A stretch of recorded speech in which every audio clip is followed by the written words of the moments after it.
इथं जीवशास्त्राबरोबर जीवनशास्त्र शिकवलं जात आहे। इथं चित्रकलेबरोबर चरित्र कला शिकवली जाते। मला काय वाटतं ते सगळ्यात आणि सगळ्यात महत्वाचं आहे। ध्येय ठरवा, काय करायचं आहे आणि झोकून द्या स्वतःला। तुम्ही कोण आहात काही फरक पडत नाही। विश्वास हवा आपल्यावर। यस आय कॅन, मी करेनच।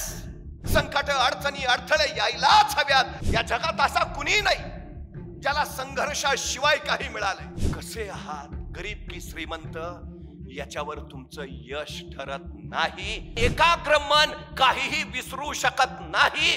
ज्याला वेळेचं मोल कळालं त्याला आयुष्याचं महत्व कळालं। हा काळ तुम्ही गाढवासारखे कष्ट केलेच पाहिजेत, तर तुम्ही आयुष्यात राजासारखं जगाल। प्रत्येक क्षण आपल्या ध्येयासाठी खर्च केला पाहिजे। प्रत्येक क्षण। ज्याला घडायचं आहे त्यांनी काही शिस्त पाळायलाच हवी। तुमचे कष्ट हीच तुमची यशाची सर्वोत्तम पायरी आहे। तुम्ही कष्ट किती करताय त्याच्यावर ठरतं तुम्हाला यश किती मिळणार। पाठांतर, घोकमपट्टी हे तात्पुरतं यश देतील। लोकसेवा प्रतिष्ठान पुणे यांच्या वतीनं चालवलं जाणारं हे लोकसेवा ई स्कूल आणि ज्युनियर कॉलेज सामान्य माणसं असामान्य क्रांती कशी करू शकतात याचं जिवंत उदाहरण म्हणजे लोकसेवा प्रतिष्ठान। आपण किती उंचीवर पोचलो यावर आपलं यश ठरत नाही, त्या उंचीवर आपण किती जणांना घेऊन आलो यावर आपलं यश ठरतं। यशाच्या त्या मालिकेमध्ये ज्यांचं सर्वोत्तम आणि सर्वप्रथम नाव घ्यावं, ज्यांनी माझ्या परिसरातला प्रत्येक जण उंचीवर गेला पाहिजे या उर्मीनं लोकसेवा प्रतिष्ठानच्या माध्यमानं कार्य केलं, ते सन्माननीय दीपकजी पायगुडे, त्यांचे सर्व सहकारी। खर तर अनेक शाळांमध्ये जीवशास्त्र शिकवलं जातं पण जीवनशास्त्र शिकवलं जात नाही। अनेक शाळांमध्ये चित्रकला शिकवली जाते पण चरित्रकला शिकवली जात नाही। पण इथं आल्यावर मी पाहिलं, इथं जीवशास्त्राबरोबर जीवनशास्त्र शिकवलं जात आहे। इथं चित्रकलेबरोबर चरित्र कला शिकवली जाते।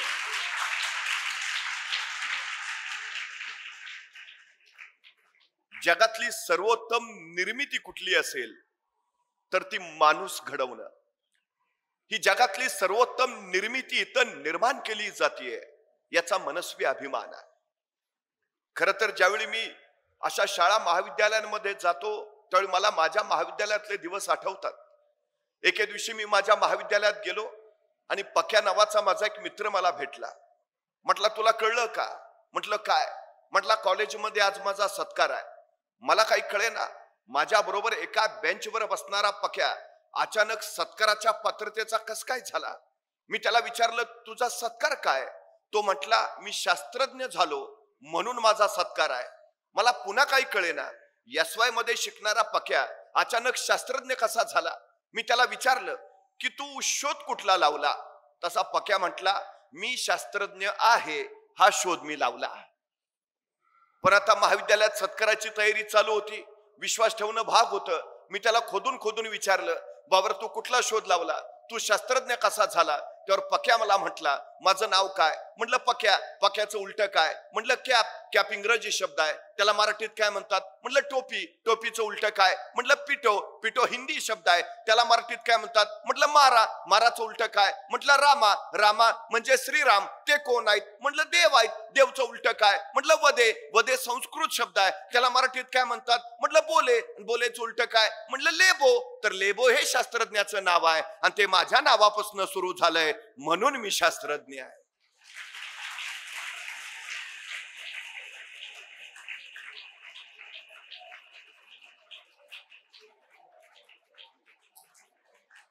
पण मित्रांनो, हाच पक्या आज प्रकाश सावंत म्हणून देशासाठी शास्त्रज्ञ म्हणून काम करतोय, ही माझ्यासाठी अत्यंत अभिमानाची गोष्ट आहे। हेच वय असतं, हाच काळ असतो। याच वयामध्ये उर्मी निर्माण करता येतात, याच वयामध्ये प्रेरणा घेता येते, याच वयामध्ये काय करायचं करून दाखवायचं, काय घडवायचं घडवून दाखवायचं याची स्वतःची भूमिका निर्माण करता येते। ओल्या मातीच्या गोळ्याला हवा तसा आकार जसा देता येतो, तसा संस्कारक्षम वयातच उभ्या आयुष्याचा आकार घडवता येतो. ही सगळ्यात महत्वाची गोष्ट आहे. एक गोष्ट आपण कायम लक्षात घेतली पाहिजे, या जगामध्ये दुसरा कुणीही तुम्हाला मर्यादा घालू शकत नाही. या जगात दुसरा कुणी तुमच्यावर बंधनं लादू शकत नाही. या जगात दुसरा कुणी तुमचा पराभव करू शकत नाही. या जगात तुमच्यावर मर्यादा फक्त तुम्हीच घालू शकता, तुमच्यावर बंधनं फक्त तुम्हीच घालू शकता आणि तुमचा पराभव फक्त तुम्हीच करू शकता. ही सगळ्यात मोठी वस्तुस्थिती आहे. पराभव पहिल्यांदा रणात होत नाही, पराभव पहिल्यांदा मनात होतो. जी माणसं मनानं पराभूत असतात ती रणात जिंकूच शकत नाहीत, आणि जी माणसं मनानं जिंकलेली असतात ती रणात पराभूतच होत नाहीत. ही सगळ्यात महत्वाची वस्तुस्थिती आहे. तुमचं मन जे विचार करतं तेच घडतं. तुम्ही मनातनं जे ठरवता तेच निर्माण होतं. या जगातली कुठलीही गोष्ट तुमच्यावर परिणामच करू शकत नाही. तुमच्या मनातला विचारच तुमच्या मनावर परिणाम करतो. ही सगळ्यात मोठी वस्तुस्थिती आहे. त्यामुळे सगळ्यात मोठी गोष्ट स्वतःला घडवायचं असेल तर आधी स्वतःच्या मनाला घडवलं पाहिजे. हे सगळ्यात गरजेचं आहे. सगळ्यात सामर्थ्यशाली जर कुठली गोष्ट असेल, ज्याला मी अनलिमिटेड पॉवर बँक म्हणतो, ती आहे तुमचं मन. सगळ्यात महत्वाची गोष्ट, ताकदवान मन. एका कैद्याला मृत्यूदंडाची शिक्षा झाली. आता मृत्यूदंड देणं म्हणजे त्याला फासावर चढवणं. पण काही शास्त्रज्ञांना प्रयोग करायचे होते. त्यांनी न्यायमूर्तींना विनंती केली की या कैद्याला फासावर चढवून मृत्यूदंड देण्यापेक्षा याला विषारी सर्पाचा दंश देऊन आपण मृत्यूदंड देऊया. न्यायमूर्तींनी मान्यता दिली. त्याच दिवशी त्या कैद्याला सांगितलं, परवा सकाळी 11 वाजता तुला विषारी सर्पाचा दंश होईल आणि तू मरशील, तुला मृत्यूदंड दिला जाईल. 2 दिवस त्या कैद्याच्या डोक्यात एकच विचार होला की मला आता विषारी सर्पाचा दंश होईल आणि मी मरेन, विषारी सर्पाचा दंश होईल आणि मी मरेन. मृत्यूदंडाची वेळ जवळ आली. 10 वाजले. सगळे शास्त्रज्ञ, ते सगळे अधिकारी गोळा झाले. त्या कैद्याच्या डोळ्यावर पट्टी बांधली आणि त्याला सांगितलं, आता काही क्षणात तुला विषारी सर्पाचा दंश होईल आणि तू मरशील. पण प्रत्यक्षात त्याला विषारी सर्पाचा दंश करायच्या ऐवजी शास्त्रज्ञांनी 2 टाचण्या घेतल्या आणि 2 टाचण्या त्याला टोचल्या. त्याला वाटलं झाला, विषारी सर्पाचा दंश झाला. अर्ध्या तासात त्याच्या तोंडातून फेस आला आणि पुढच्या 1.5 तासात शरीर काळं निळं पडून तो मरण पावला. प्रत्यक्षात विषारी सर्प चावला होता का? विषारी सर्प तुम्हाला मारत नाही, तुमच्या मनातला विचार तुम्हाला मारून टाकतो. ही सगळ्यात महत्वाची गोष्ट आहे.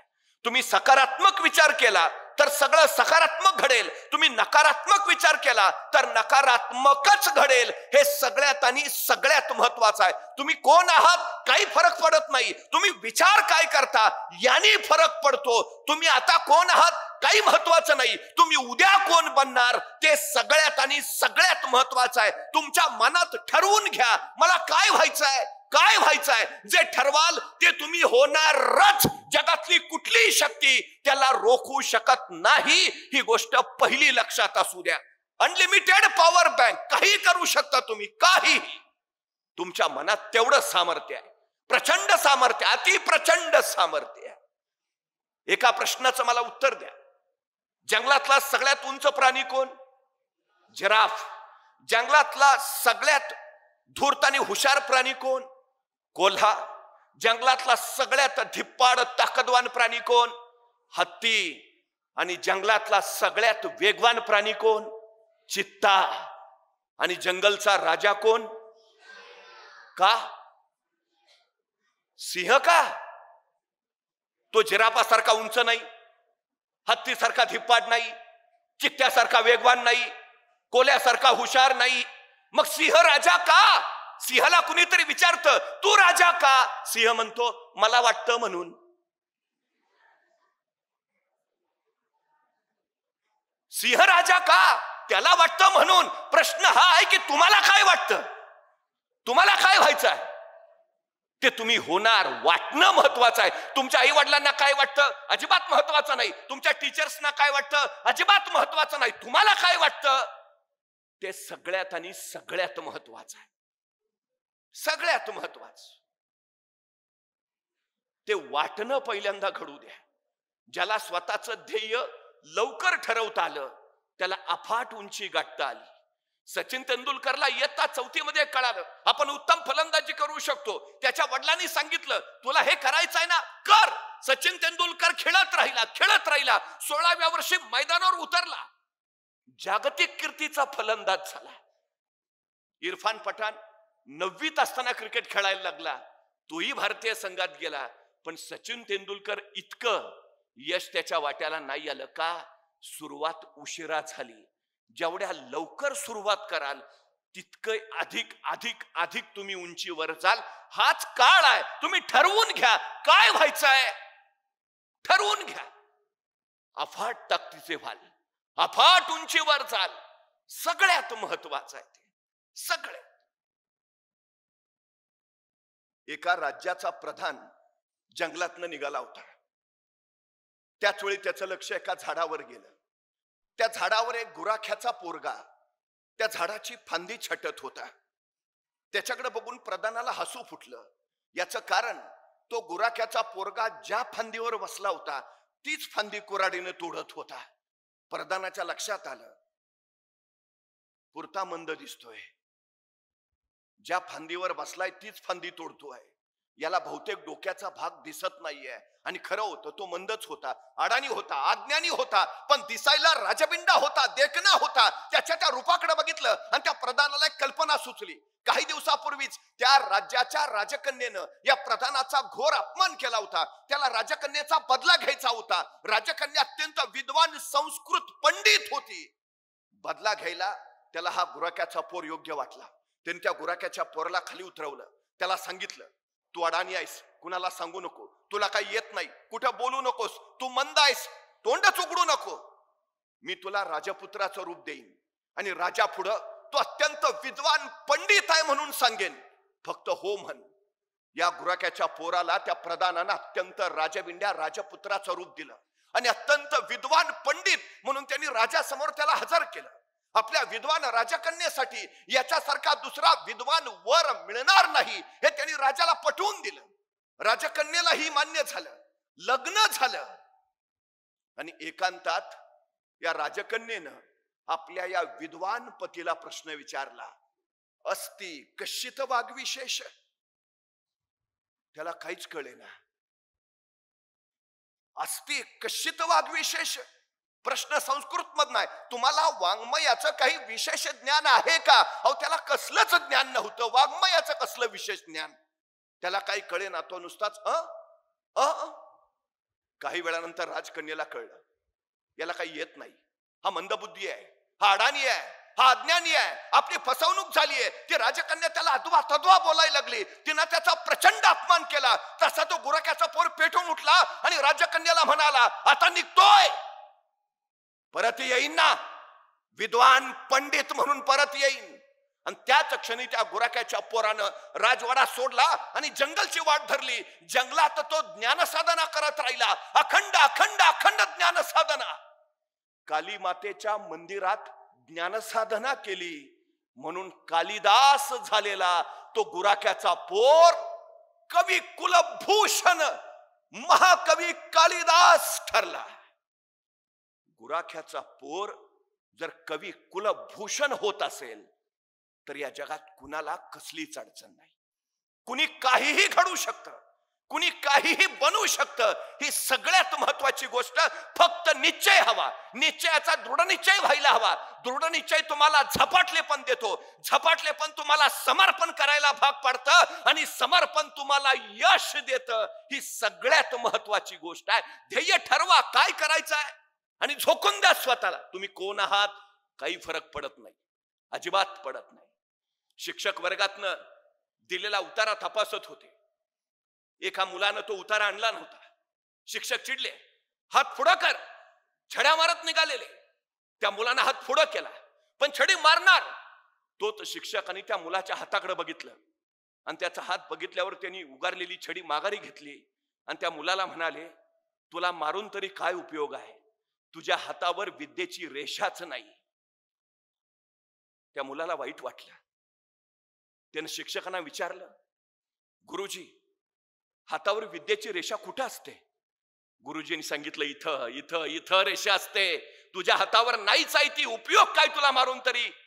अचानक काय वाटलं कुणास ठाऊक, मुलगा सरकन वर्गाच्या बाहेर गेला. 5 मिनिटांनी परत आला. त्यावेळी त्याचा हात रक्ताळलेला होता. गुरुजींनी विचारलं हे काय? तो मुलगा म्हणाला, त्या नियंत्यानं जी विद्येची रेष माझ्या हातावर काढली नाही ती मी बाहेर जाऊन चाकून काढून आलोय. आता मला विद्या घेण्यापासून कुणी रोखू शकणार नाही, कुणीच रोखू शकणार नाही. हातावर विद्येची रेष काढणारा तो मुलगा पुढं व्याकरणाचार्य पाणिनी म्हणून प्रसिद्धी झाला. अशक्य काय आहे? अशक्य काय आहे? काही काही काही अशक्य नाही, अजिबात नाही. तुमच्याकडे काय आहे काही नाही याच्याही पेक्षा तुम्हाला काय वाटतं हे महत्वाचं आहे, सगळ्यात महत्वाचं. खर तर मन सामर्थ्यशाली इतकं असतं, त्या मनाचं सामर्थ्य इतकं प्रचंड, तुम्ही काही करू शकता. एक मुलगा जो आंधळा होता, दिसतच नव्हतं त्याला, आंधळा आहे कामाचा नाही म्हणून त्याला घरातल्यांनी सरळ हकलून दिला. पण तो भगवान श्रीकृष्णाची उत्तम अभंग रचना करायचा. त्याचा आवाज अत्यंत इतका गोड की साक्षात भगवान श्रीकृष्ण प्रकट व्हावेत की काय असा भास त्याच्या शब्दातून होत राहायचा. पण घरच्यांनी हकलून दिलेला. रस्त्यावरच्या एका झाडाखाली बसून भगवान श्रीकृष्णांचे अभंग म्हणायचा. माणसं भारावून जायची, त्याचं ऐकत राहायची. एकदा एका ज्येष्ठाने सांगितलं, अरे इथं झाडाखाली बसून भजन म्हणण्यापेक्षा या आग्रा मथुरा रस्त्यावर श्रीकृष्णांची अनेक मंदिर आहेत, त्यातल्या कुठल्या तरी एका मंदिरात जा. तो मुलगा उठला, श्रीकृष्णांच्या मंदिरात जाऊन बसला. तिथं अभंग म्हणायचा, भजन करायचा, लोक प्रभावित व्हायची. एके दिवशी सकाळी पुजाऱ्याने पूजा अर्चा आटपली, भगवान श्रीकृष्णांची वस्त्र बदलली आणि तो बाहेर निघाला. आणि त्याच वेळी हा आंधळा मुलगा पुजाऱ्यांना म्हणाला, पुजारीजी एक सांगू का? बोल ना. नाही, तुम्ही आज भगवान श्रीकृष्णांना पिवळी वस्त्र घातलीत, ती भगवान श्रीकृष्णांना अजिबातच छान नाही दिसत हो. त्या पुजाऱ्याला आश्चर्य वाटलं. अरे तुला डोळे नाहीयेत, तुला दिसत नाही, तुला कसं कळलं मी भगवान श्रीकृष्णांना पिवळी वस्त्र घातलीत? तो मुलगा म्हटला, कळतं हो मला. दुसऱ्या दिवशी पुजारीनी भगवान श्रीकृष्णांना हिरवी वस्त्र चढवली आणि पुजारी निघाले. तसा तो आंधळा मुलगा म्हणाला, पुजारीजी भगवान श्रीकृष्णांना हिरवी वस्त्र छान दिसतायत. त्या पुजाऱ्याला आश्चर्य वाटलं, रे तुला दिसतंय कसं? दिसतं हो. तिसऱ्या दिवशी पुजाऱ्याने वस्त्र न घालता भगवान श्रीकृष्णाला झाडांची पानच वस्त्र म्हणून बांधली आणि तो पुढे निघाला. तसा हा आंधळा मुलगा म्हणाला, पुजारीजी भगवान श्रीकृष्ण पण गरीब झाले वाटतं, झाडाची पानं बांधून राहायला लागलेत. आता मात्र पुजाऱ्याला काही कळेना. अरे तुला डोळे नाही, दृष्टी नाही, तू आंधळा आहे, तुला कळताय कसं? आणि तो आंधळा मुलगा म्हणाला, तन की आंखें नहीं है तो क्या, मन की आंखें तो है. दृष्टीहीन असणाऱ्या त्या मुलानं भगवान श्रीकृष्णांना साक्षात बघितलं, त्यांचं वर्णन त्यांनी केलं. तो आंधळा मुलगा संत सूरदास म्हणून पुढे प्रसिद्धीस आला. आम्ही 10वीत असताना टीव्हीवर रामायण मालिका लागायची. ते पहिलं गाणं सुरू झालं की रस्त्यावरची सगळी माणसं पटापटापटा टीव्ही पुढे जाऊन बसायची. ते अत्यंत लोकप्रिय शीर्षक गीत संगीतबद्ध कुणी केलं होतं माहितीये? रवींद्र जैन. दोन्ही डोळ्यांनी आंधळे होते. बिथोवेन नावाचा जागतिक कीर्तीचा संगीतकार, ज्याचं संगीत आजही जगाला वेडं करतं, तो बिथोवेन दोन्ही कानांनी बहिरा होता. त्याला काहीही ऐकू येत नव्हतं, काहीच. ज्याला स्वतःला ऐकू येत नाही तो बिथोवेन इतरांचे कान तृप्त करणारा संगीतकार झाला. काय विलक्षण असेल. एक खेळाडू तरुण मुलगी रेल्वेने निघालीये. अचानक काही गुंडांची तिच्यावर नजर पडते. तिच्या गळ्यातल्या सोन्याच्या चैनकडे त्यांचं लक्ष जातं. ती हिसकावण्यासाठी त्या धडपड करतात. ती तरुण मुलगी खेळाडू त्या गुंडांचा प्रतिकार करते. चिडलेले गुंड तिला सरळ रेल्वेतनं ढकलतात. ती समोरच्या रुळावर पडते. भरधाव वेगानं दुसरी रेल्वे येते. तिच्या पायावरनं सरकन जाते. तिचा पाय काढावा लागतो. खेळाडू असलेली तरुणी आता मैदानावर उतरू शकणार नसते, पण ती हरली नाही. पाय असलेली माणसं जे करू शकत नाहीत ते मी पाय नसताना करेन असा निश्चय तिनं केला. आणि एका पायाच्या बळावर तिनं अशक्य कोटीतलं कार्य केलं. तिनं एव्हरेस्ट सर केला. एका पायावर एव्हरेस्ट सर करणारी ती अरुणिमा सिन्हा सांगते, तुमच्याकडं काय आहे किंवा काय नाही हे महत्वाचं नाही, तुम्हाला काय वाटतं ते महत्वाचं आहे. तुम्ही ते करूच शकता. एरिक वेहनमेयर दोन्ही डोळ्याने आंधळा आहे, त्याला दिसतच नाही. जगातला पहिला अंध व्यक्ती आहे ज्यांनी एव्हरेस्ट सर केला. पत्रकारांनी त्याला विचारलं, अहो तुम्ही आंधळे आहे, तुम्हाला दिसत नाही, मग तुम्ही एव्हरेस्ट कसं काय सर केला? एरिक वेहनमेयर म्हटला, म्हणूनच केला, आंधळा आहे म्हणूनच केला. म्हणले म्हणजे? नाही, मला अडचणी दिसल्याच नाहीत ना. माणसाचं लक्ष ज्यावेळी अडचणींकडे असतं त्यावेळी तो अडचणीतच अडकून पडतो. मला दिसत नाही त्यामुळे मला अडचणीच दिसल्या नाहीत, मला फक्त माझं ध्येय दिसत होतं म्हणून मी पोहोचलो. अशक्य काही नाही, या जगात काहीही अशक्य नाही. आंधळी असणारी माणसं विक्रम करतात, पाय नसलेली माणसं एव्हरेस्ट चढतात. आपल्याला कठीण काय आहे? धडधाकट आहोत आपण. अडचण काय आहे? काहीही करू शकतो, काहीही. विश्वास हवा आपल्यावर. यस आय कॅन, मी करेनच. सगळ्यात महत्वाचा भाग आहे तो हा, सगळ्यात महत्वाचा. आय कॅन, मी करेन. शाळेचा निकाल लागला. अनेक विद्यार्थी सरांकडे गेला, सर दुसरा नंबर कुणाचा आलाय? सर म्हटले, अरे पहिला नंबर कुणाचा आलाय असं विचारायचं असतं, तू दुसरा नंबर कुणाचा आलाय असं कसं विचारतो? तसा तो मुलगा म्हटला, सर पहिला नंबर माझाच येणार ते मला माहिती आहे, दुसरा कुणाचा आला ते सांगा. याला आत्मविश्वास म्हणतात. त्या मुलाचं नाव होतं विनायक दामोदर सावरकर. आत्मविश्वास, पहिला मीच आहे, दुसरा कोण आहे ते सांगा. हा मी करेन, आय कॅन. आत्मविश्वासातून ऍटिट्यूड जन्माला येतो, दृष्टिकोन. हा आत्मविश्वास हवा, सगळ्यात महत्वाचा. एकदा निश्चय झाला, अशक्य काही नाही हे कळालं की मग आपण काहीही करू शकतो. फक्त एक, जे ठरलंय तेच करा, पर्याय ठेवू नका. अजिबात ठेवायचे नाहीत, अजिबात नाहीत. आमची हल्लीची अडचण काय झाली माहितीये? मी परवा एका मुलाला सहज विचारलं, काय रे 100 मीटर पळशील का? तो 5 मिनिटं माझ्याकडेच बघत बसला.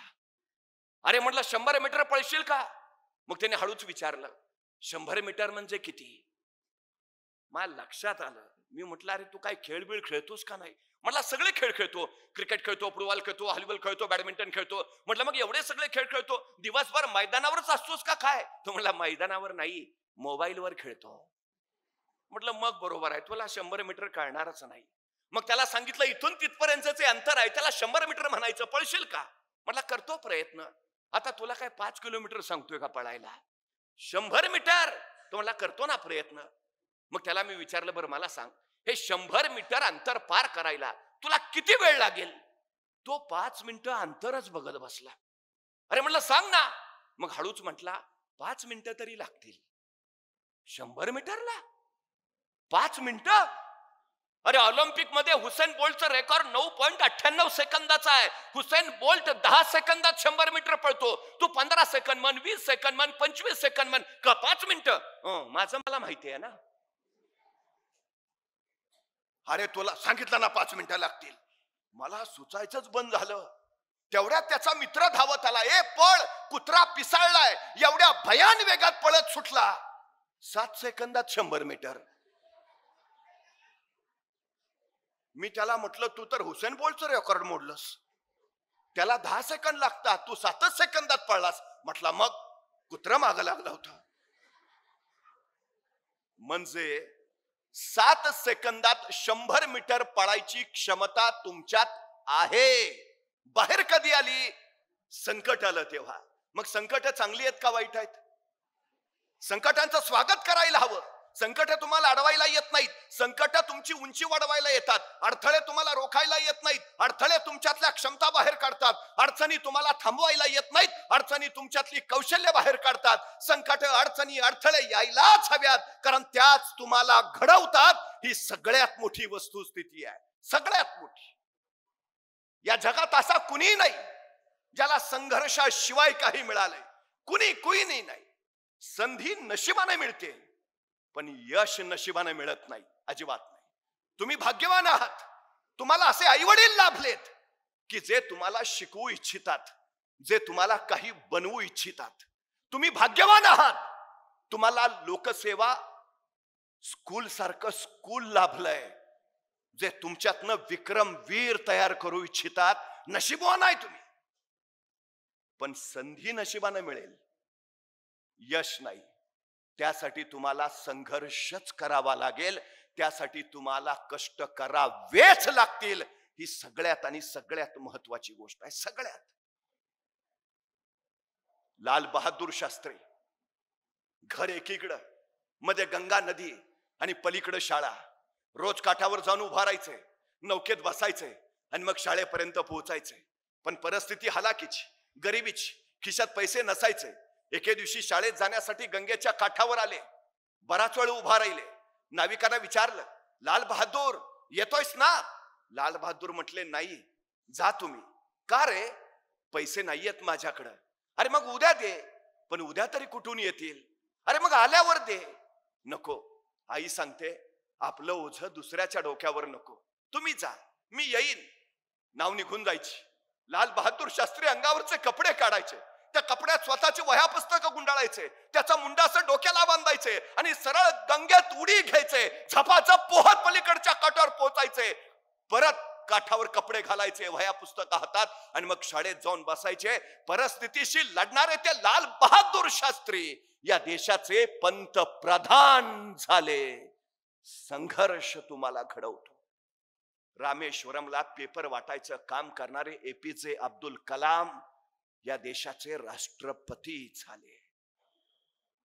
तुम्ही कसे आहात, गरीब की श्रीमंत, याच्यावर तुमचं यश ठरत नाही, हे पहिलं लक्षात असू द्या. सगळ्यात महत्वाची गोष्ट आहे ती. फिलिपाईन्स देशामध्ये रिहा बुलोज नावाची एक 11 वर्षाची मुलगी एके दिवशी शाळेतून घरी आली.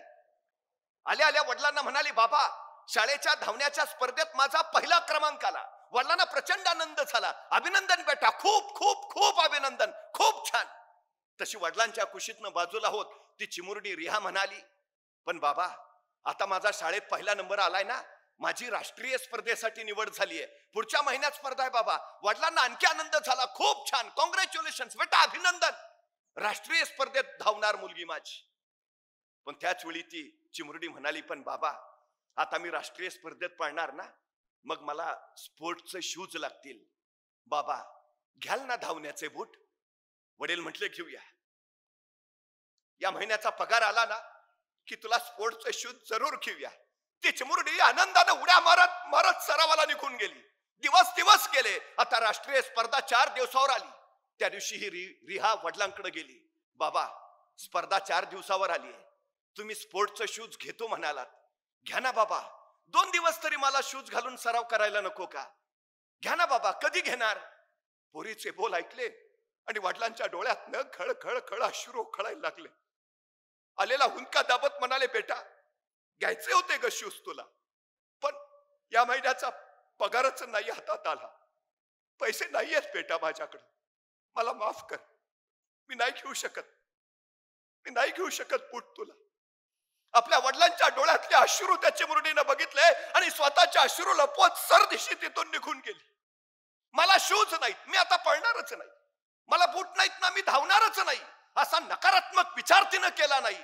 मी पळेन, मी धावेन आणि मी जिंकेनही, या ध्येयानं ती स्पर्धेत उतरली. सगळे स्पर्धेतले स्पर्धक स्पोर्ट्सचे कपडे घातलेले, स्पोर्ट्सचे शूज घातलेले आणि त्यांच्या रांगेत उभा आहे ही अनवाणी पायाची 11 वर्षाची चिमुरडी रिहा.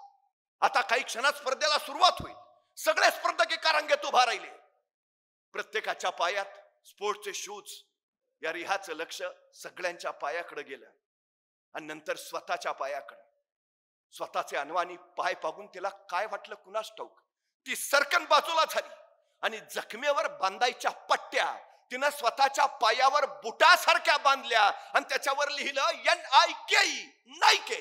जणू नायकेचे शूज घालून ती उभा आहे. आणि बघता बघता स्पर्धेला सुरुवात झाली. स्पर्धक पळायला लागले. ही अनवाणी पायाची रिहा धावू लागली. पाय ठेचकाळत होत्या, रक्ताळत होत्या, वेदना होत होत्या, पण तिला फक्त ध्येय दिसत होतं. जिंकायचंय, जिंकायचंय, फक्त जिंकायचंय. बेभान पळत राहिली. 400 मीटर, 800 मीटर, 1500 मीटर या तिन्ही धावण्याच्या स्पर्धेत ती 11 वर्षाची चिमुरडी पहिली आली. तिनं 3 सुवर्ण पदक कमावली. ती चिमुरडी रिहा सांगते, परफॉर्मन्स बुटात नसतो, परफॉर्मन्स डोक्यात असतो. तुमच्या पायाला वेग बुटामुळे येत नाही, तुमच्या पायाला वेग तुमच्या उरातल्या जिद्दीमुळे येतो. मला जिंकायचं आहे ही विलक्षण जिद्द तुम्हाला जिंकूनच देते. या रिहाचा पराक्रम नायके कंपनीला कळाला आणि या नायके कंपनीनं जाहीर केलं, इथून पुढं या रिहाचा सगळा खर्च आमची कंपनी करेल. तुम्ही सुरुवात करा. सगळी सृष्टी तुमच्या पाठीशी उभा असते, सगळी सृष्टी. नाहीतर बघा ना, छत्रपती शिवाजी महाराजांनी स्वराज्य निर्माण केलं. काय होतं महाराजांकडे? सैन्य होतं, सामर्थ्य होतं, संपत्ती होती, होतं काय? काही नाही. पण तरी महाराजांनी शून्यातनं राज्य उभा केलं. म्हणजे महाराज शून्यातून राज्य उभा करतात आणि आमच्याकडे मात्र सगळं रेडीमेड तयार असताना आमच्या हातून काही होत नाही. नाहीतर एखाद्याला ढाल द्यावी, तलवार द्यावी, एवढंच काही त्याला घोड्यावर नेऊन बसवावा, त्याच्या पुढे जाऊन त्याला रणांगणात नेऊन सोडावा आणि मग म्हणावं, लेका आता तरी लढ. तरी पट्ट्या निवांतच. अरे लढ की. तुम तो लढू कसा? एका हातात ढाल आहे, दुसऱ्या हातात तलवार आहे, दोन्ही हात एंगेज आहेत, लढणार कसा? अरे मग निदान पळून तरी जा. पळू तरी कसा? घोड्यावर बसलो दिसत नाही का? जो बाजूनी अडचण आहे आमची. मुंगी बघितली? मुंगी मुंगी मुंगी केवढीशी, तिचं डोकं केवढंच, डोक्यातला मेंदू केवढाचा. तरी पण त्या मुंगीला बरोबर कळतं कुठल्या गावातल्या, कितव्या आळीतल्या, कितव्या घरातल्या, कितव्या खोलीतल्या, कितव्या कपाटावरच्या, कितव्या फळीवर किती नंबरचा साखरेचा डबा आहे. सांगावं लागत नाही, रस्ता दाखवावं लागत नाही. कणभर मुंगी पण ध्येय गाठते ना. अरे कणभर मुंगी ध्येय गाठत असेल, आपल्याला अडचण काय आहे? तुम्हाला माहिती आहे, मुंग्यांच्या अनेक प्रजाती आंधळ्या असतात. मुंग्यांना डोळे नाहीत. मुंग्यांच्या डोक्यावर अँटेने असतात. त्यातून टेस्टोरिन नावाचं केमिकल स्त्रवतं आणि त्याच्यावर मुंग्या चालत राहतात. डोळे नसलेल्या मुंग्या रांग चुकवत नाहीत, अजिबात नाहीत, अजिबातच नाहीत. सगळ्यात महत्वाची गोष्ट आहे ती. परवा एका तत्वज्ञाला कुणीतरी विचारलं, हे जग कधी संपेल? तो म्हटला, ज्या दिवशी एखादी मुंगी एकाच जागी निवांत आराम करताना तुम्हाला दिसेल, त्या दिवशी समजून जा जगाचा अंतकाळ जवळ आलाय. मला फक्त निवांत आणि आरामात बसलेली मुंगी दाखवा. चुकून दिसणार नाही, चुकून नाही, अजिबात नाही, अजिबात नाही. अखंड अखंड अखंड कार्यरत असते. माणसं काय काय सांगतात, इतकं काम मरायचंय का? कामानं माणूस कधीच मरत नाही. माणूस कामाच्या ताणानं मरतो, हे पहिलं लक्षात घ्या. बऱ्याच विद्यार्थ्यांची तक्रार आहे, आम्ही अभ्यास करतो पण लक्षात राहत नाही. बहुतेक परमेश्वरानं आम्हाला दिलंच नाही का काय? असं नाही, सगळ्यांना सारखं दिलंय. पण अडचण काय होते माहितीये? पाऊस रपारप पडतो, पावसाचे थेंब सैरावैरा धावतात. सैरावरला पडलेल्या पावसाच्या थेंबातनं काही शक्ती तयार होते का? नाही. पण हाच सगळा पावसाचा पाण्याचा ओघ जर एकत्र आला तर त्याचा झरा, मग नदी आणि मग समुद्र होतो. त्याच्याच धबधब्यावर मग वीज निर्माण करता येते. तुमच्या सगळ्या शक्ती ज्यावेळी एकत्र होतात त्यावेळी तुमचं मन एकाग्र होतं. तुमच्या मानसिक आणि शारीरिक ऊर्जा एकाच ठिकाणी केंद्रीभूत होतील. त्यावेळी तुमचं मन एकाग्र, आणि एकाग्र मन काहीही विसरू शकत नाही. ही सगळ्यात महत्वाची गोष्ट आहे. आम्ही शाळेत असताना एक प्रयोग करायचो, तुम्ही केला असेल. आपण वहीचा कागद जर उन्हात ठेवला तर जळतो का? पण तेच बहिरगोल भिंग घेतलं आणि उन्हात धरलं आणि कागदावर त्याचा किरण पाडला तर कागद 2 मिनिटात जळायला सुरुवात करतो. काय होतं असं? सूर्याचे सैरावैरा असणारे किरण त्या बहिरगोल भिंगात केंद्रीभूत होतात आणि त्या सगळ्या किरणांचा मिळून एकच तीव्र किरण त्या कागदावर पडतो आणि कागद जळतो. सगळी ताकद एकत्र येते. तुमच्या मनाला, तुम्हाला बहिरगोल भिंगासारखं करायला हवं. मग मग तुम्ही कदापि काहीही विसरणार नाही. सगळ्या शक्ती एकत्र, सगळी ऊर्जा एकत्र, मग काहीच अडचण नाही. आणि ताण कधी येतो? कामानी नाही. काम साठलं की ताण वाढतो. काम कधी साठतं? रेंगाळत ठेवलं की. रेंगाळत कधी ठेवतो? इच्छाशक्ती नसली की. इच्छाशक्ती कधी नसते? ध्येय नसलं की. ध्येय कधी नसतं? गांभीर्य नसलं की. गांभीर्य कधी नसतं? काय जन्माला आलोय तेच माहिती नसलं की. सगळ्यात महत्वाची गोष्ट काय आहे? ज्याला गांभीर्य आहे स्वतःच्या आयुष्याचं, तो एक क्षणही वाया घालवत नाही. अजिबात नाही, विषयच नाही. एक एक क्षण वाया घालवत नाही. ज्याला वेळेचं मोल कळालं, त्याला आयुष्याचं महत्व कळालं. ही सगळ्यात महत्वाची गोष्ट आहे. 5 वर्षाचं महत्व जर तुम्हाला माहिती करून घ्यायचं असेल तर निवडणुकीत पराभूत झालेल्या एखाद्या उमेदवाराला विचारा, तो सांगेल तुम्हाला 5 वर्ष किती महत्वाची. 1 वर्षाचं महत्व जर तुम्हाला माहिती करून घ्यायचं असेल तर नोकरीनं मिळालेल्या एखाद्या बेरोजगार युवकाला विचारा, 1 वर्ष किती महत्वाचं. तो वर्षाच्या महिन्याच्या पगाराचा आकडा काढेल, वर्षाचा हिशोब मांडेल, सांगेल माझं एवढं नुकसान झालं. त्यावेळी कळेल आम्हाला 1 वर्ष किती महत्वाचं. 1 आठवड्याचं महत्व जर तुम्हाला माहिती करून घ्यायचं असेल तर एखाद्या साप्ताहिकाच्या संपादकाला विचारा, 1 आठवडा किती महत्वाचा. तो सांगेल तुम्हाला आठवड्याचं महत्व. 1 दिवसाचं महत्व जर माहिती करून घ्यायचं असेल तर मजुरीनं मिळालेल्या एखाद्या मजुराला विचारा. मजुरी अभावी खोपटातली चूल ज्यावेळी पेटत नाही आणि चुलीतली आग ज्यावेळी पोटात पेटते त्यावेळी तो सांगेल तुम्हाला 1 दिवसाचं महत्व. 1 तासाचं महत्व जर तुम्हाला माहिती करून घ्यायचं असेल तर जगजेत्या अलेक्झांडरला विचारा. जगाचा बादशाह होता, जगाचा सम्राट होता, पण मृत्यूशय्येवर पडला होता आणि आपल्या वैद्याकडे केविल वाणी प्रार्थना करत होता की फक्त 1 तास, फक्त 1 तास, 1 तास मला जगवा. त्या जगजेत्या अलेक्झांडरला विचारा 1 तास किती महत्वाचा. 1 मिनिटाचं महत्व जर तुम्हाला माहिती करून घ्यायचं असेल तर अमेरिकेच्या वर्ल्ड ट्रेड सेंटरवर ज्यावेळी विमान हल्ला झाला, तो विमान हल्ला होण्यापूर्वी त्या इमारतीतनं फक्त 1 मिनिट आधी सुरक्षित बाहेर पडलेल्या एखाद्या इस्माला विचारा 1 मिनिट किती महत्वाचा. आणि 1 सेकंदाचं महत्व जर तुम्हाला माहिती करून घ्यायचं असेल तर 1 सेकंदासाठी ऑलिम्पिक मध्ये सुवर्ण पदक हुकलेल्या एखाद्या धावपटूला विचारा 1 सेकंद किती महत्वाचा. मग सेकंदा, मिनिटा, तासा, दिवसाचं मोल जर एवढं असेल तर आम्हाला मिळालेल्या आयुष्याचं मोल किती असेल. हा तुमचा काळ घडण्याचा काळ आहे, स्वतःचं आयुष्य घडवण्याचा काळ आहे. हा काळ तुम्ही गाढवासारखे कष्ट केलेच पाहिजेत तर तुम्ही आयुष्यात राजासारखं जगाल. पण या शैक्षणिक कालखंडामध्ये तुम्ही जर राजासारखे जगत राहिलात तर आयुष्यभर गाढवासारखे कष्ट करावे लागतील. हे पहिलं लक्षात असू द्या. प्रत्येक क्षण आपल्या ध्येयासाठी खर्च केला पाहिजे. प्रत्येक क्षण. तुम्हाला असं वाटेल आताच काय, नंतर बघू, नाही. गेलेला क्षण कधीही आजपर्यंत परत आला नाही, अजिबात नाही. वेळ साठवता येत नाही, वेळ गोठवता येत नाही, वेळ घड्याळ बंद करून वाचवता येत नाही, वेळ दुसऱ्याला उसना देता येत नाही, वेळ कुणाचा उधार घेता येत नाही. वेळ एकदाच हाताशी येतो. आलेल्या क्षणाची ज्याला संधी करता आलं आणि संधीचं ज्याला सोनं बनवता आलं त्याला यश जिंकता येतं. हे पहिलं लक्षात असू द्या. एक एक एक एक क्षण अत्यंत महत्वाचा आहे, अत्यंत महत्वाचा आहे.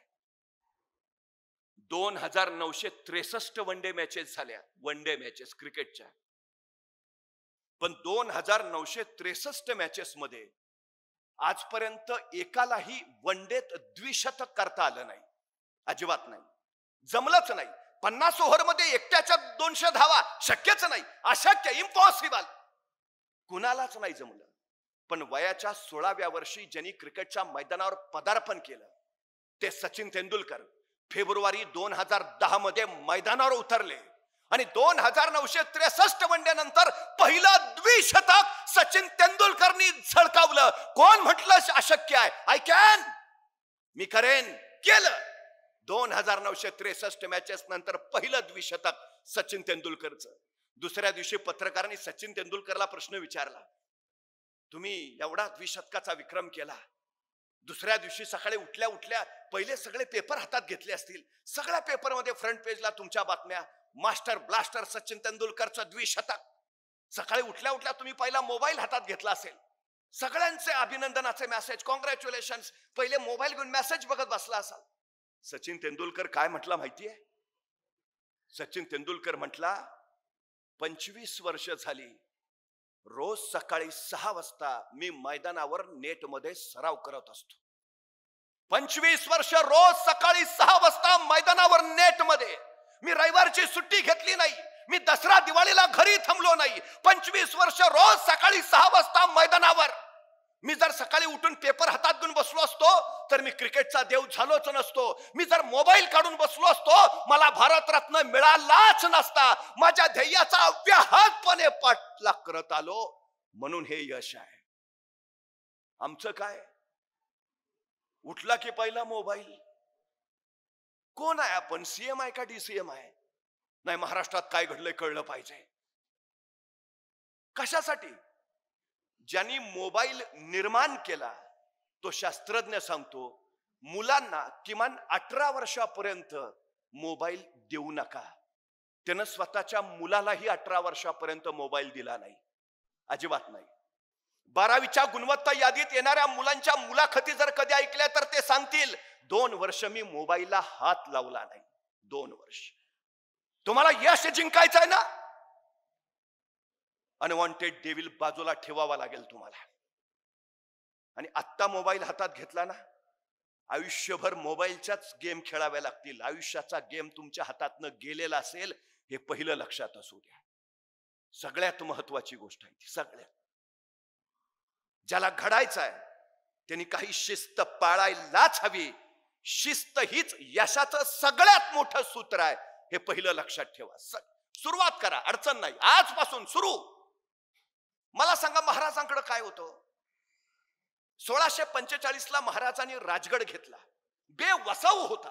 म्हणजे घेतला तर बांधला पाहिजे, बांधायचा तर पैसे पाहिजेत. होते का महाराजांकडे? नव्हते. मग महाराज असं म्हटले का आता घेतला राजगड तर बांधला पाहिजे, बांधायचा तर फंड्स पाहिजेत. आहेत कुठं आपल्याकडं? मग कशाला घ्या, बघू फंड्स आल्यावर.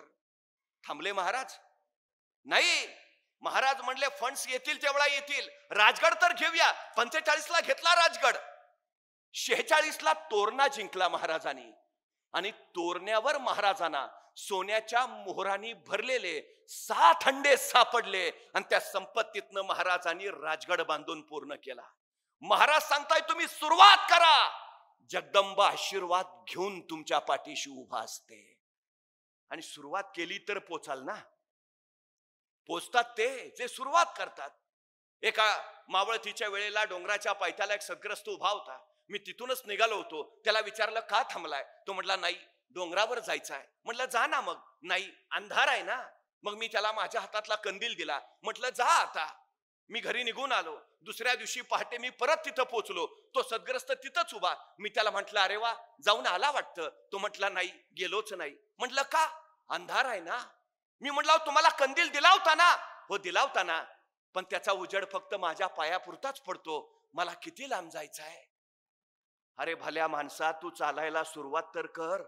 उजेड आपोआप तुझ्या पावलाबरोबर येत जाईल. सुरुवात करणं फार महत्वाचं आहे. 1670 साली मोगल मराठा संघर्ष प्रचंड वाढला. मोगलांची फौज 1 लाखाच्या पुढं आणि महाराजांची अवघी 20,000. मग महाराज असं म्हटले का त्यांची 1 लाख आपले 20,000, डिपॉझिट पण राहणार नाही, कशाला अर्ज भरा? नाही. महाराज म्हणले 20 तर 20, सुरुवातच करूया. असं नाही म्हटले बघू आपली लाखभर करून मग लढायचं ठरवू. नाही, 20 तर 20, सुरुवात तर करू. केली. 1670 ला महाराजांनी प्रबळगड जिंकला आणि प्रबळगडाची पाहणी करायला महाराज पालखीत बसून गडावर निघाले.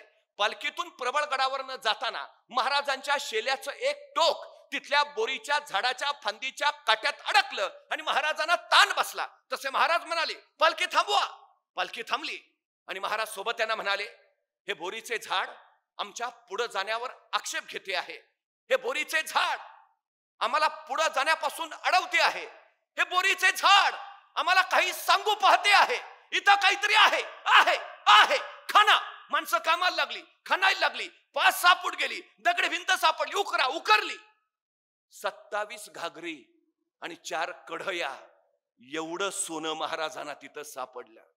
त्या संपत्तीतनं महाराजांनी शस्त्रसज्ज सैन्य उभा केलं आणि मोगलांच्या विरोधातला लढा तीव्र केला. महाराज सांगतायत तुम्ही सुरुवात करा. सगळी सृष्टी मदत घेऊन तुमच्या पाठीशी उभा असते. सगळी सृष्टी. तुम्ही ठरवायला हवं, सुरुवात करायला हवी. बाकी काही अडचण नाही, अजिबात काही अडचण नाही. सगळ्यात महत्वाचं आहे ते सगळ्यात. तुमचे कष्ट हीच तुमची यशाची सर्वोत्तम पायरी आहे. कष्टाच्या पायरीवरच तुमचं यश उभं असतं. जिथे कष्ट नाहीत तिथं यश सावलीलाही उभा राहत नाही. हे पहिलं आपण लक्षात घ्यायला हवं. सगळ्यात महत्वाचं. मायकल फेल्प ऑलिम्पिक मध्ये जलतरणात ज्यांनी 8 स्वर्ण पदक कमावली. जगाच्या इतिहासातला पहिला जलतरणपटू आहे ज्यानं ऑलिम्पिक मध्ये 8 स्वर्ण पदक. 8. पत्रकारांनी त्याला विचारलं, आतापर्यंत कुणाला जमलं नव्हतं, तुम्हाला कसं जमलं? आणि मायकल फेल्प म्हटला, याच्यापूर्वी एका जलतरणपटूला ऑलिम्पिक मध्ये 6 स्वर्ण पदक मिळालेली. मी त्याचा अभ्यास केला. माझ्या लक्षात आलं 6 स्वर्ण पदक मिळवण्यासाठी तो जलतरणपटू रोज 6 तास पाण्यात असायचा. रोज 6 तास सराव करायचा. माझ्या लक्षात आलं 6 तास सराव करून जर 6 स्वर्ण पदक मिळवता येत असतील, मला 8 स्वर्ण पदक मिळवायचे आहेत. म्हणजे मला 8 तास पाण्यात सराव केला पाहिजे. 4 वर्ष झाली मी रोज 8 तास पाण्यात आहे. रोज 8 तास तलावात रोज. त्याच्या बळावर ही 8 सुवर्ण पदक आहेत. तुम्ही किती तास अभ्यास करता त्याच्यावर ठरतं तुम्ही किती टक्के मिळवणार आहात ते. अभ्यास न करता कुणाला मार्क्स मिळालेत अशक्य आहे. 8 तास अभ्यास करा 80% पडतील. 10 तास अभ्यास करा 100%च. तुम्ही कष्ट किती करताय त्याच्यावर ठरतं तुम्हाला यश किती मिळणार. सगळ्यात आणि सगळ्यात महत्वाची गोष्ट आहे. सगळ्यात या जगात कुणालाही कष्टाशिवाय काहीही मिळालेलं नाही, अजिबातच नाही. एक साधू होते, चमत्कारी होते. ते नाचायला लागले की पाऊस पडायचा. काय तुमच्यासारखी 4 मुलं त्यांच्याकडे गेली. म्हटले तुम्ही नाचला की पाऊस पडतो म्हणे. साधू महाराज म्हटले खरं आहे ते. मग तुम्ही नाचल्यावर जर पाऊस पडत असेल तर आम्ही नाचल्यावर पण पाऊस पडला पाहिजे. साधू महाराज म्हटले बरोबर आहे, पडायलाच पाहिजे. असं नाही म्हटले, स्पर्धा लावायची. आम्ही पण नाचणार, तुम्ही पण नाचायचं, बघू पाऊस पडतोय का. दुसऱ्या दिवशी पहाटे 4 वाजता ही 4 मुलं आणि ते साधू शाळेच्या मैदानावर गेले. साधू महाराज म्हटले तुम्ही सुरू करा. मग एका मुलाने नाचायला सुरुवात केली. 5 मिनिटं, 10 मिनिटं, 15 मिनिटं, 20 मिनिटं, 25 मिनिटं नाचला. थकला दमला बाजूला झाला. पाऊस पडलाच नाही. दुसरा मुलगा पुढे झाला. अर्धा तास पाऊण तास नाचला. थकला दमला बाजूला झाला. पाऊस पडलाच नाही. तिसरा मुलगा पुढे झाला. अर्धा तास पाऊण तास 1 तास नाचला. थकला दमला बाजूला झाला. पाऊस पडलाच नाही. तिसरा मुलगा पुढे झाला. तास, 1.5 तास, 2 तास नाचला. थकला दमला बाजूला झाला. पाऊस पडलाच नाही. मग साधू महाराज पुढे झाले. 12 वाजता त्यांनी नाचायला सुरुवात केली. साधू महाराज नाचत राहिले. 1 वाजला, 2, 3, 4 वाजले, 5 वाजले, 6 वाजले, 7 वाजले, रात्रीचे 8 वाजले. साधू महाराज नाचतातच आहेत. 9 वाजले, 10 वाजले आणि अचानक आभाळ भरून आलं आणि रप रप रप रप पाऊस पडायला लागला. ती मुलं म्हटली आम्ही नाचलो, पाऊस पडला नाही, पण तुम्ही नाचल्यावर मात्र पाऊस पडला. कसं काय? साधू महाराज म्हटले मला फक्त 2च गोष्टी माहिती आहेत. पहिली गोष्ट मी नाचतोय म्हणजे पाऊस पडलाच पाहिजे. आणि दुसरी गोष्ट जोपर्यंत पाऊस पडत नाही मला नाचलंच पाहिजे. ही यशाची 2 सूत्र आहेत. तुम्ही अभ्यास करताय ना, यश मिळालंच पाहिजे. आणि दुसरी गोष्ट जोपर्यंत यश मिळत नाही अभ्यास केलाच पाहिजे. या 2च गोष्टींनी माणसं यशस्वी होतात, दुसरं काही नाही, अजिबात नाही. आणि एक गोष्ट नेहमी लक्षात ठेवा, सगळ्यात महत्वाची गोष्ट आहे ती अभ्यास आकलनातून होतो. अभ्यास विषय समजून घेऊन होतो. तुम्हाला आज वर्गात शिकवायचं तर तुमचे टीचर आदला अख्खा दिवस अभ्यास करत असतात. उद्या तुम्हाला वर्गात जे शिकवायचं आहे आदला एक दिवस तुमचे शिक्षक त्याचा अख्खा अभ्यास करतात, तेव्हा तुम्हाला तासभर शिकवायला वर्गात येतात. तुमचे शिक्षक तुमच्यासाठी जर एवढा अभ्यास करत असतील तर तुम्ही किती अभ्यास करायला हवा, किती करायला हवा. कष्टाला पर्याय नाही, यशाला शॉर्टकट नसतो, हे पहिलं लक्षात घेतलं पाहिजे. आणि पाठांतर, घोकमपट्टी हे तात्पुरतं यश देतील, पण कायमचं अपयश पदरात टाकतील. पाठांतर करणारी मुलं जास्तीत जास्त 10वी पर्यंत यशस्वी होतात. नंतर मात्र त्यांचा ग्राफ कमालीचा ढासळतो, कारण ती घोकमपट्टीनं वर नका. आकलन करून घ्यायला हवं विषयाचं, विषय समजूनच घ्यायला हवा, तरच तो चिरंतन लक्षात राहतो, चिरंतन. आणि नाही लक्षात आलं, विचारा ना, टीचर्स त्याचं समाधान करायला आहेत, त्या करतातच. पण आमची अलीकडची अडचण अशी आहे, हल्ली मुलं प्रश्न विचारत नाहीत, कारण त्यांच्याकडे जिज्ञासा नावाचा गुणच राहिला नाही. इंग्रजांना इथं राज्य करायचं होतं, त्यांना मालक बनवून राहायचं होतं, आम्हाला गुलाम बनवायचं होतं, म्हणून मॅकॅलॉनची शिक्षण पद्धती बनवली, तीच मुळात गुलाम बनवणारी, ज्याच्यात जिज्ञासा या गुणांचा समावेशच नाही, अजिबात नाही. सगळ्यात महत्वाची गोष्ट आहे, तुम्हाला माहिती आहे, एक काळ असा होता, देश आमचा, समुद्र आमचा, पण आम्हाला समुद्रात जायचं झालं तर पोर्तुगीजांचा परवाना घ्यावा लागायचा. महाराजांनी इतका बदल केला की आता पोर्तुगीजांना आमच्या समुद्रात यायचं असेल, महाराजांचा परवाना घ्यावा लागायचा. ॲबे करे नावाचा फ्रेंच प्रवासी कोकणातल्या चौलच्या कार्यालयात उतरला, त्याला राजापूरच्या बंदरात जायचं होतं, पण महाराजांच्या कार्यालयातनं परवाना घेतल्याशिवाय त्याला पुढे जाता येणारच नव्हतं. तो महाराजांच्या कार्यालयात पोहोचला, आता त्यांनी परवाना घ्यावा, निघून जावं की नाही. या लोकांकडे एक विलक्षण गुण आहे, आपल्याला आपल्याबद्दल जेवढी माहिती नाही तेवढी आपल्याबद्दल परकीयांना माहिती आहे. तुम्हाला माहिती आहे, 169 इंग्रज फक्त पहिल्यांदा भारतात उतरले. 179, फक्त 169, 179. इथं आल्यावर त्यांनी पहिलं काय केलं, त्यांनी भारतीयांचा अभ्यास केला आणि त्यांच्या लक्षात आलं ह्यांच्यावर राज्य करणं सोपं आहे, सोपं आहे. मग त्यांनी 1000 इंग्रज आणखी बोलावून घेतले, मग आणखी 10,000 बोलावले. 1947 साली देश स्वतंत्र झाला, त्यावेळी या देशाची लोकसंख्या होती 29 कोटी आणि या देशात इंग्रजांची संख्या होती फक्त 1 लाख. 1 लाख इंग्रजांनी 29 कोटी जनतेवर 150 वर्ष राज्य केलं. कशाच्या बळावर? अभ्यास.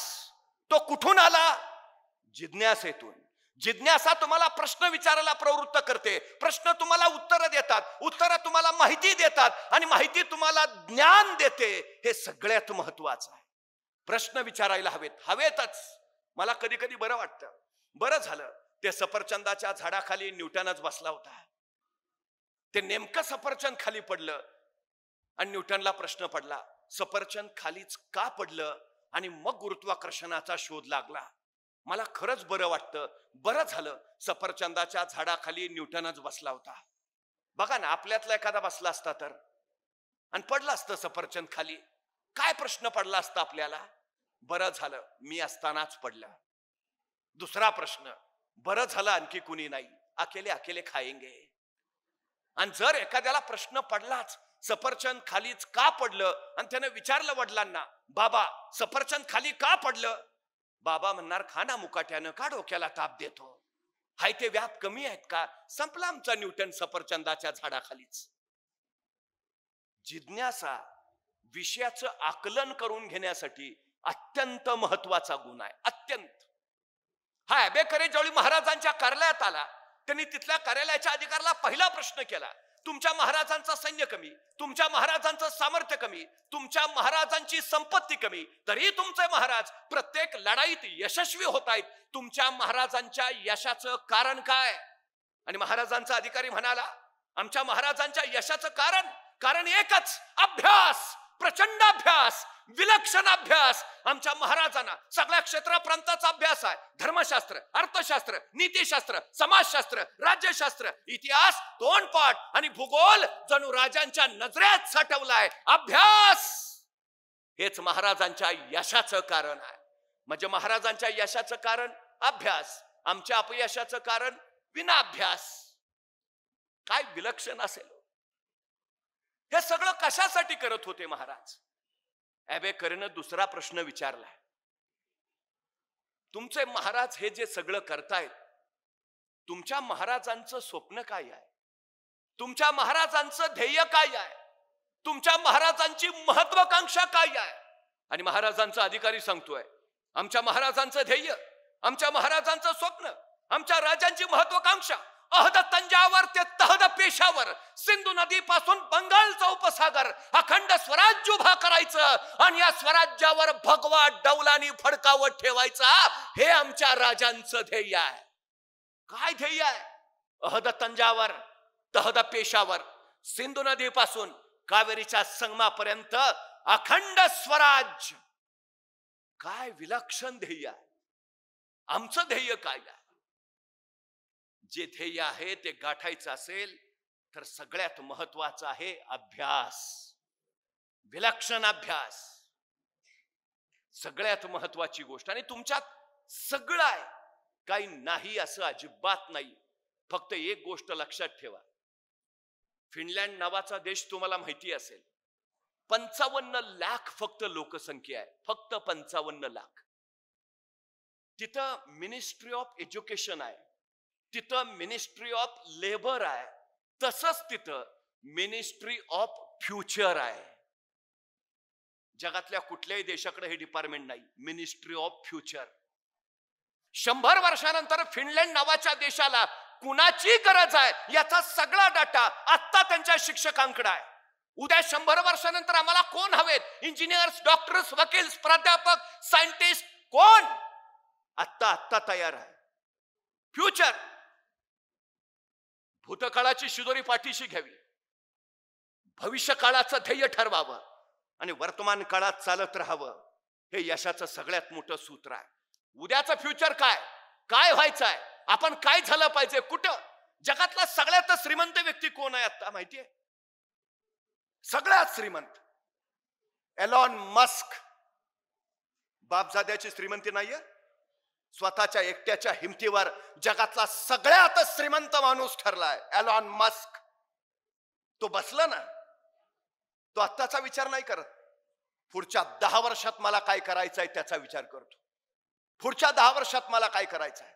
पहिला माणूस आहे ज्याने विचार केला 2050 साली पृथ्वीच्या पोटातलं पेट्रोल डिझेल संपेल, 2090 साली पृथ्वीच्या पोटातला गॅस संपेल, मग गाड्या कशावर पळतील? दुसऱ्यानं काढलेली टेस्ला कंपनी विकत घेतली आणि इलेक्ट्रिक कार्स बनवणारी जगातली सगळ्यात मोठी कंपनी म्हणून टेस्ला या एलॉन मस्कनं नावारूपास आणली. उद्या ज्यावेळी पेट्रोल डिझेल गॅस नसेल, फक्त टेस्लाच्याच गाड्या जगाच्या रस्त्यावरनं धावताना तुम्हाला दिसतील. तो आत्ताचा नाही, पुढचा फ्युचरचा विचार करतोय. उद्या काय लागेल. जेव्हा तो 10 वर्षाचा विचार करतो मला हे करायचं आहे, त्याच्यानंतर तो परत बसतो आणि तो ठरवतो जे मला 10 वर्षात करायचं आहे ते 1 वर्षात कसं करता येईल. इतर लोकांना जी गोष्ट करायला 10 वर्ष लागतात, एलॉन मस्क ती फक्त 1 वर्षात करतो. का? जगात सगळ्यात श्रीमंत आहे. पूर्वी देश अवकाशात यान सोडायचे, एलॉन मस्क सिंगल पर्सन स्वतः यान अवकाशात सोडतो. अंतराळ स्थानकात सुनीता विल्यम्स अडकल्या होत्या, नासालाही शक्य झालं नाही त्यांना पृथ्वीवर आणलं. एलॉन मस्कनं स्वतःच यान पाठवलं आणि सुनीता विल्यम्सना सुखरूप पृथ्वीवर आणलं. एकटा एलॉन मस्क. त्याचं ठरलंय पुढच्या 10 वर्षात माझं मंगळावर शहर असेल, पुढच्या 10 वर्षात मंगळावर शहर. आमचं ध्येय काय? बघू, चाललाय कोथरूडला फ्लॅट घ्यायचा प्रयत्न. तो मंगळावर, आम्ही अजून कोथरूडलाच. का? जगातला श्रीमंत आहे तो. त्याच्या कंपनीला महिन्यात 50,000 कार्स बनवण्याची ऑर्डर मिळाली. अशक्य आहे, जगातली कुठलीच कंपनी एका महिन्यात 50 गाड्या बनवू शकत नाही. पण तो Elon Musk, I can. I can, स्वीकारला आव्हान. पण त्याच्या कंपनीचं मशीन टूल बिघडलं, जे मिळत होतं फ्रान्सला. फोन केला, मशीन टूल हवाय. फ्रान्सची कंपनी म्हणली 2-3 दिवसात पाठवतो. 2-3 दिवस एवढा कुणाकडे वेळ आहे? त्यांनी स्वतःचं विमान काढलं, फ्रान्सला पोहोचला, मशीन टूल घेतलं. संध्याकाळी कंपनीत काम रुकना नाही चाहिए, अजिबात नाही. का जगातला श्रीमंत आहे तो? परवा त्यांनी त्याचा 47वा वाढदिवस साजरा केला. कसा केला असेल हो? जगातला सगळ्यात श्रीमंत माणूस आहे. कसा वाढदिवस केला असेल? काय सेलिब्रेशन असेल त्याच्या वाढदिवसाच? अख्ख्या अमेरिकेत बॅनर लागले असतील, आमचे आधारस्तंभ. काय सेलिब्रेशन असेल? कसा वाढदिवस केला माहितीये? स्वतःच्या 47व्या वाढदिवशी तो 24 तास अखंड काम करत होता. अखंड काम. त्या दिवशी तो 1 मिनिट झोपला नाही. वाढदिवसाचं सेलिब्रेशन कसं? 24 तास अखंड काम. का जगातला सगळ्यात श्रीमंत आहे तो? याचं कारण हे आहे, सगळ्यात महत्वाचं, ध्येयाशी समर्पित, क्षण त्याच्यासाठी. तेव्हा यश मिळतं. तेव्हा यश. गरजेची गोष्ट आहे ती मोठं व्हायचं आहे ना, मोठ्यांचे हे गुण आम्हाला आत्मसात करावेच लागतील. मी नेहमी जाता जाता एक गोष्ट सांगतो. थॉमस अल्वा एडिसन माहिती आहे तुम्हाला? बहिरा होता, ऐकूच येत नव्हतं त्याला. ऐकूच येत नाही त्यामुळे ग्रहणच काही ज्ञान व्हायचं नाही. सबब तो मंदही होता, म्हणजे ज्ञानच नव्हतं. पण त्याच्या आईची खूप इच्छा होती एडिसननं खूप शिकावं, मोठं व्हावं. म्हणून आईनं या बहिरा एडिसनला शाळेत पाठवलं. आता तो बहिराच आहे, त्याला ऐकूच येत नाही, तर टीचरनी शिकवलेलं त्याला कळणार कसं? तरी काही दिवस एडिसन शाळेत गेला. एके दिवशी शाळेतून घरी आला. आईनं विचारलं, एडिसन कसा होता आजचा दिवस? एडिसन म्हटला, खूप छान, खूप छान आई. आणि त्याच वेळी एडिसननं आपल्या दप्तरातून त्याच्या टीचरनी दिलेलं पत्र काढलं आणि आपल्या आईच्या हातात दिलं. आई, माझ्या टीचरनी तुझ्यासाठी दिलंय.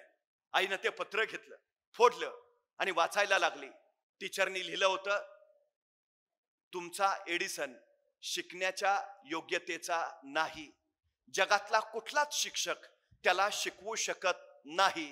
कृपा करून त्याला उद्यापासून आमच्या शाळेत पाठवू नका.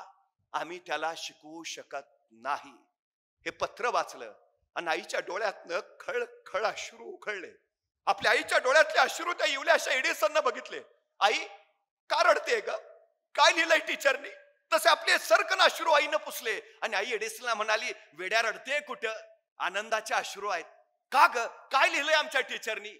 अरे तुझ्या टीचरनी लिहिलंय की तुमचा एडिसन खूप हुशार आहे, खूप हुशार आहे. इतका हुशार आहे की त्याच्या तुलनेत त्याच्या वर्गातली इतर मुलं अगदीच ढ आहेत. त्यामुळे आम्हाला वर्गात शिकवताना अडचण येते. आता काही दिवस तुमच्या एडिसनला शाळेत पाठवू नका. तोपर्यंत आम्ही इतर मुलांना एडिसन इतकं हुशार करतो, ती मुलं एडिसन सारखी हुशार झाली की मग आम्ही एडिसनला बोलावतो, मग त्याला शाळेत पाठवा. एडिसन म्हटलं, आई मी खरंच हुशार आहे. हो तर आहेच माझा एडिसन हुशार. मग आता शाळा? आता नाही जायचं शाळेत, आता घरीच शिकूया. आणि त्या दिवसापासून एडिसनची आई त्याला घरी शिकवायला लागली. एडिसनच्या आईनं आपल्या एडिसनला शिकण्याचा एकच मंत्र दिला. ती एडिसनला म्हणाली, एडिसन फक्त प्रश्न विचारत राहा, प्रश्न विचारत राहा. निसर्गाला प्रश्न विचार, जे जे दिसेल त्याला प्रश्न विचार. विचार सूर्य का उगवतो, विचार चंद्र का मावळतो, विचार विजा का चमकतात, विचार पाऊस का पडतो. प्रश्न विचार एडिसन. निसर्ग तुला उत्तर देईल, उत्तरातून तुला माहिती मिळेल आणि ती माहिती तुला ज्ञान देईल. एडिसन प्रश्न विचारायला लागला, उत्तर घ्यायला लागला. त्याला आईनं चित्रांचं 25 प्रयोगाचं पुस्तक दिलं होतं. त्या चित्रांकडे बघ आणि तसे प्रयोग कर. एडिसन ते करत होता. दिवस थंडीचे होते. एडिसन घराच्या बाहेर शेकोटी करून शेकत बसला होता. बराच वेळ झाला. अचानक आतून आईचा आवाज आला, एडिसन बस झालं, चल ये आता जेवायला. एडिसननं पटकन शेजारची माती घेतली, त्या शेकोटीवर टाकली आणि धावत धावत जेवायला आत गेला. तास दीड तास निघून गेला. जेवल्यानंतर परत एडिसन बाहेर आला. त्याला असं वाटलं होतं आपण शेकोटीवर माती टाकलीये म्हणल्यावर शेकोटी विजली असेल.